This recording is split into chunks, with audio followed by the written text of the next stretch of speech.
Welcome to Podcast Summaries, where every week we break down powerful ideas from 8 to 10 top podcasts to help you grow, heal, and thrive while saving time. If you find this summary helpful, please subscribe and check out links for more content. Your support keeps this journey going. Here is a rundown on the business of phones in versus China, cost-profit strategy, AI smartphone, featuring Madhav Sheth by Shamani. Madhav Sheth explains that Japan was a technological country from the 1950s to the 1980s. But as labor costs increased, companies shifting their manufacturing to China and Vietnam. This marked the beginning of China's rise as a technological powerhouse. Madhav Sheth also talks about how China's lack of labor laws in the early days made it a sweatshop for many brands, including Apple and Nike. Madhav Sheth says that Chinese companies are very focused and razor-sharp in their execution, but their understanding of local compliances is weak. On the other hand, Indian companies have a strong manpower and a large community of developers, but they lack brands that can scale up. Madhav Sheth also talks about the cultural differences between Chinese and Indian companies. He says that Chinese companies are very hard-working and dedicated, but they work in silos and don't want to give power to anyone outside. In contrast, Indian companies are more open and willing to collaborate. Madhav Sheth says that the Indian government allowed 100% Chinese companies to set up in India, but they didn't invest in deep tech or transfer technology to Indian companies. Instead, they brought their own logistics and manufacturing systems, which made it difficult for Indian companies to compete. Madhav Sheth also talks about how the Indian government gave land subsidies and capex subsidies to Chinese companies, which enabled them to set up factories in India. However, the government didn't ensure that technology was transferred to Indian companies, which led to a lack of transparency in accounting systems and transfer pricing. He also emphasizes the need for Indian companies to invest in deep tech and develop their own brands to compete with Chinese companies. Madhav Sheth explains that it all came down to their marketing strategy. They didn't sell their phones cheaply, but instead invested heavily in branding and marketing. They put up hoardings on petrol pumps and toilets and even incentivized retailers with higher margins and foreign trips. This aggressive marketing push helped them gain visibility and eventually a strong foothold in the market. Madhav Sheth shares that the company's promoters were incentivized to do conversions, and they even paid shop owners to change their boards to feature the brand's logo. This level of investment in branding and marketing helped them create a strong presence in the market. He notes that the company's strategy was to ensure visibility at every touchpoint, from small posters to cricket matches. Madhav Sheth responds that they would have spent around Rs 1,000 crores, apart from buying the Indian cricket team for Rs 500 crores. Madhav Sheth explains that India has the potential to scale up globally, just like China did in the past. He notes that India has a lower manpower cost, around 1/5 of China's, and that the government is incentivizing companies to invest in MS facilities and component ecosystems. Madhav Sheth believes that India can become a major player in the global smartphone market by bringing the whole ecosystem together, from design to fabrication to components to MNs. He notes that the government is pushing for this and incentivizing companies to invest in India. Madhav Sheth responds that India has a large consumption economy, with a local market of around Rs 1.5 lakh crores per year. He notes that the penetration of smartphones is still low in India, around 40–50% in Tier 2–4 cities, and that there is still a large scope for growth. Madhav Sheth shares that he shifted the brand Realme from scratch, and that he was the first employee. He pitched the idea of an online brand to the Oppo India CEO, who understood the challenge and the white space behind it. Madhav Sheth notes that he was given a product that Oppo was supposed to discard, but he saw an opportunity to create a successful online brand. Madhav Sheth explains that he focused on creating a product that would meet the consumer's needs, with a focus on performance and no compromise on quality. He launched the P series with a MediaTek chipset, which became a super hit overnight. He notes that he was the first one to launch a MediaTek chipset online, and that it helped establish the brand as a major player in the market. Madhav Sheth's journey with Realme began when he took a chance on a product that Oppo had deemed unsuitable for the offline market. He believed in its potential and decided to run it online under his brand name, Realme. The first product, Realme 1, was a success, and it paved the way for the brand's growth. The turning point for Realme came when Madhav Sheth formed a partnership with Flipkart. He didn't have a huge marketing budget, but he had intent and a clear understanding of the market. Flipkart supported him, and together they were able to make a significant impact. Madhav Sheth's approach to business is centered around building strong relationships and understanding the needs of his partners. He believes that nothing in life is free, and that every favor or support must be repaid in some way.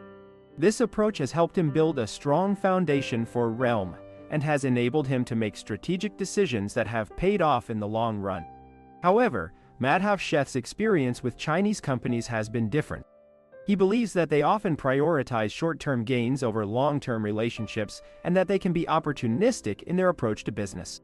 This has led to a lack of understanding of the local culture and a failure to build strong relationships with partners.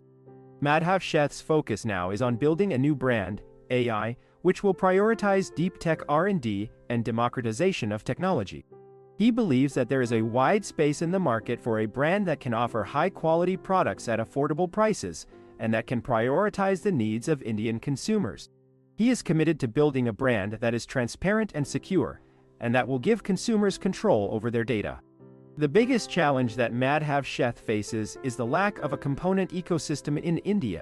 He believes that it will take time for the industry to develop, but he is committed to taking the initiative and working with the government to build a strong foundation for the brand. He is also focused on building a firewall around data and ensuring that consumers have control over their personal information. Madhav Sheth's approach to business is centered around building strong relationships, understanding the needs of his partners, and prioritizing transparency and security. He believes that this approach will enable him to build a successful brand that will make a positive impact on the lives of Indian consumers. Madhav Sheth explains that this feature will run in the background and can be brought to the foreground to show consumers how their data is being used, including which apps are using it and where it's going. He emphasizes the importance of transparency and consent in data usage. Madhav Sheth shares that this feature will be launched with a new phone, and it will allow users to see which apps are using their data and where it's going. He also mentions that users will be able to change their settings to control how their data is used. Madhav Sheth agrees and emphasizes the importance of transparency and consent in data usage. Madhav Sheth explains that the new phone will have a feature that shows users which apps are using their data and where it's going, and that users will be able to control how their data is used. He also mentions that the phone will have a feature that allows users to see which apps are using their location, camera, and other features. He notes that the phone will be launched under RST. Madhav Sheth explains that the company's strategy is to democratize technology and make it accessible to everyone. He notes that the company will make a profit of only 5% and that the revenue will come from the operating system, which is being developed in India. He notes that the company's focus is on applied intelligence and automation, and that the goal is to commoditize hardware and make it accessible to everyone. Madhav Sheth notes that the company's name, AI, is not just a marketing gimmick, but rather a reflection of the company's focus on applied intelligence and automation. He explains that the company's goal is to make technology accessible to everyone and to create a new paradigm in the tech industry. He also mentions that democratizing hardware was his intent from day one, and focusing on building software as a company and as a revenue over a period of time. Madhav Sheth shares that the name Nova was chosen after doing a lot of research, including input from Flipkart, which had data on popular names. He also mentions that the design and colors of the phone are very important, and that the company wants to make sure that the phone is appealing to the youth. The components include the memory, camera, chipset, and displays, which are the most important and expensive parts of the phone. He also mentions that the assembly and manufacturing of the phone happen in one place, but the components come from different suppliers. Madhav Sheth explains that the cost of the components can vary, but the most expensive parts are the displays and memories. He estimates that the cost of the components can range from 60 to 75% of the total cost of the phone. He mentions that Apple's willingness to pay is high, which means that their profit margin is high. He also explains that the difference between the willingness to pay and the willingness to sell is the profit margin. Madhav Sheth breaks down the cost of making a phone, including the component cost, manufacturing cost, and distribution margin. He estimates that the component cost can range from 60 to 75% of the total cost, and that the manufacturing cost can range from 10 to 15%. He also mentions that the distribution margin can range from 10 to 20%. He also mentions that the marketing cost can be lower if the brand has a high volume of sales. He also mentions that the company has to keep a cushion for pricing, which is around 10%. Madhav explains that the customer wants a durable phone that never hangs, and that they also want peace of mind.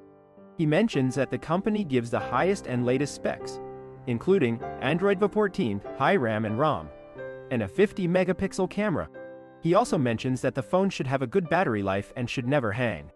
Madhav Sheth explains that for many, a phone has become a status symbol, rather than a utility.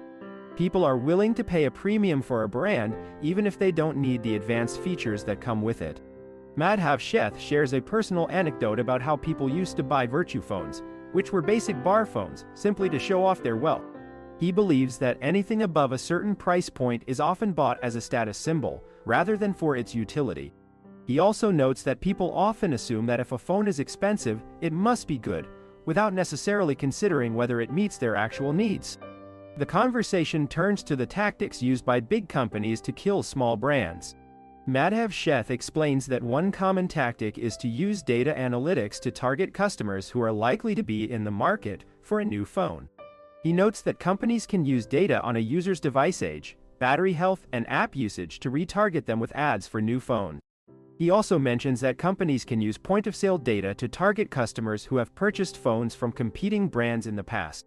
Madhav Sheth responds that he has seen people buy phones simply to show off, and that this is not a sustainable or responsible way to make purchasing decisions. The conversation turns to the opportunities for Indian smartphone brands to scale globally. Madhav Sheth notes that there is a huge opportunity for Indian brands to make a mark in the global market, and that he hopes to be a part of it with his company's HE smartphone. He believes that with the right strategy and investment, Indian brands can compete with global giants and achieve success in the international market. Thank you for tuning in. Please subscribe, check out YouTube channel, and just remember, subscription is only £1 or $1 per month. Leave a comment or review. Until next time, happy listening.